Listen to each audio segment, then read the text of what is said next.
નમસ્કાર મિત્રો, હું આપનો ડીપી જોગરાણા. અત્યારે આપણે ઊભા છીએ ઈ ધાંધલપુર સુદામડા ઓવનગઢ રોડ રસ્તા ઉપર. મિત્રો અત્યારે દી આથમી ગયો છે. માણાને આ રોડથી એટલી હાલાકી પડી રહી છે કે કોઈ પણને બહાર ગામ જવું હોય એટલે ઘરેથી 1 કલાક વહેલું નીકળવું પડે છે. આમથી જવું હોય પાછું ઘરે તો 1 કલાક વહેલું નીકળવું પડે. શું કામ? કે આ રસ્તો સારો નથી. અને આ ગામ લોકોનું એક જ કહેવાનું છે કે અમે વર્ષોથી જોવી છીએ આટલો ટેક્સ ભરવી, આટલું મતદાન કરવી, બધું કરવી, છતાં અમને હાલવા માટે સારા આ સરકાર રોડ કેમ નથી બનાવતી? એક મોટો સવાલ છે. આપણે સરકારી અધિકારીને કહેવા માંગીએ છીએ કે તમને દર મહિને પગાર મળી જાય છે, એસી હોલમાં રૂમમાં બેસી અને તમારે લાઇટું, પંખા, સરસ મજાના મકાનો સારા ચાલવા માટે તમારે ફર્સ્ટ ક્લાસ ગાડીઓ સરકાર આપે છે. પણ અમારે તો જવાનું આ જ રોડ ઉપર સકડા રિક્ષામાં બેહીને. નથી તમારી પાસે સરકાર પાસે કોઈ બસની સુવિધા, નથી કોઈ આરામદાયક બસની વ્યવસ્થા. ના છૂટકે અમારે આ ગામથી બીજા ગામ જવાનું હોય, દવાખાનાનું કામ હોય તો અમારે સકડો બાંધવો પડે, કાંઈ યુટિલિટી હોય છે. આ એક રોદો, આ એક ખાડો, એ બીમાર માણસને તમે પૂછો, બીમાર માણસને જ્યારે દવાખાને લઈ જવામાં આવે ત્યારે એને અને ભગવાનને થોડું કોઈ છેટું રહેતું હોય છે.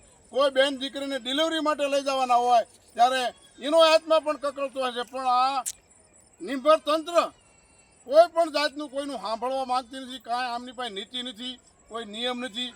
આ જનતાનો એક જ સવાલ છે કે કરોડો રૂપિયાની ગ્રાન્ટો હોય, ધારાસભ્યની હોય, સંસદોની હોય, રાજ્યસભાના સંસદોની હોય, તો આ 20 વર્ષથી રોડ બનાવવામાં નથી આવતા. આની વેલિડિટી વધીને 5 થી 7 વર્ષની હોય છે રોડ બનાવવાની. અને વચ્ચે જો નવો બનાવવાનો 3 વર્ષની અંદર કાંઈ થાય તો પાછો રિપેરિંગ કરવાનો હોય છે. અને 7 વર્ષ પહેલાં આખો સળંગ નવો બનાવવાનો હોય છે. આ 20 વર્ષના વાણા વ્યા ગયા. હજી આ ગામડાના રસ્તાને, આ લોકોને સારો હાલવા માટે રસ્તાની ધૂળિયા રસ્તા છે. તો ગામનો એક જ માંગણી છે કે અમારો વાંક શું કે તમે અમારી સાથે આવું ઓરમાયનું વર્ષ શા માટે કરી રહ્યા છો? હવે તંત્રને જ કહેવા માંગે છે. અમે જ્યારે ઊભા છીએ, જ્યારે રોડ રસ્તા ઉપર ઊભા છીએ ત્યારે અમારી ટીમ સવારથી સાંજ સુધી સર્વે કરી રહી છે. અમારે જિલ્લા પ્રમુખ રમેશભાઈ મેર હોય, લોકસભાના પ્રમુખ અને આ જ વિસ્તારના લડેલા મયુરભાઈ સાકરિયા અને આ જ ગામના જ્યારે વતની ખેડૂત એક ઊભા હોય ત્યારે આપણે એમને જ સવાલ કરવી કે આ રસ્તા ઉપર ચાલતા એમને કેવી તકલીફ પડે છે, કેટલો સમય લાગે છે. શું નામ દાદા તમારું? મારું નામ રણછોડભાઈ. ગામ સડિયાળી. માની લો કે અહીંથી તમારે સડિયાળીથી સુદામડા જવું હોય તો કેટલો સમય લાગે છે?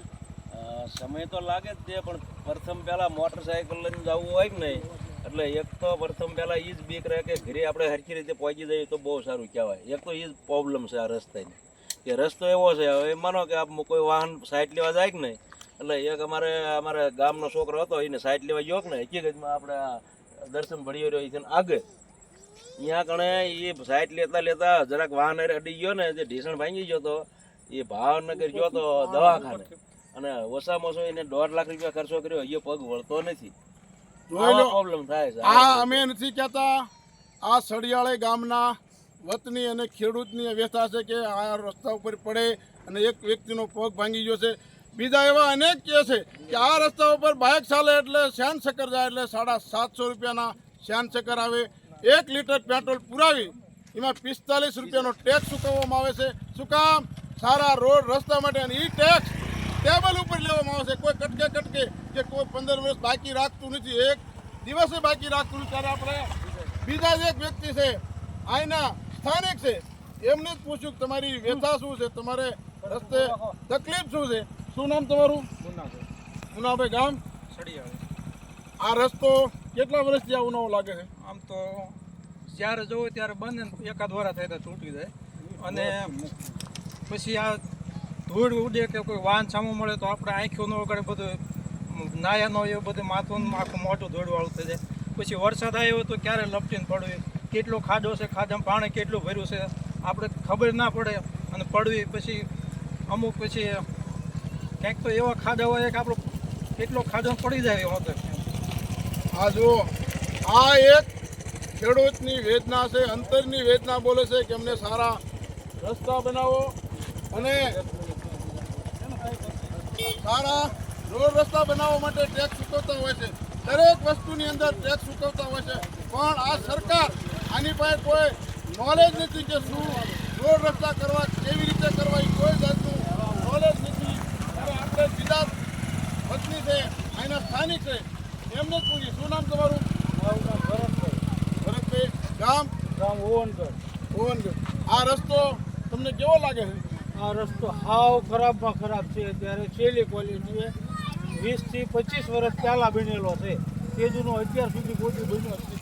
એ તમે કહો છો મોઢાની વાત છે, આ સરકારના 100 ટન રસ્તો છે, એ બેઠા બેઠા અહીંયાથી જોવે છે એ જોતા હોય છે, પણ અહીંયા અમારી જે નજર સામે ક્યારેય બન્યો નથી. 20 થી 25 વર્ષ થઈ ગયા, એ પહેલાં ગમે ત્યારે બન્યો હોય આ રસ્તો. અને દવાખાને જવામાં તો બહુ તકલીફ પડે છે.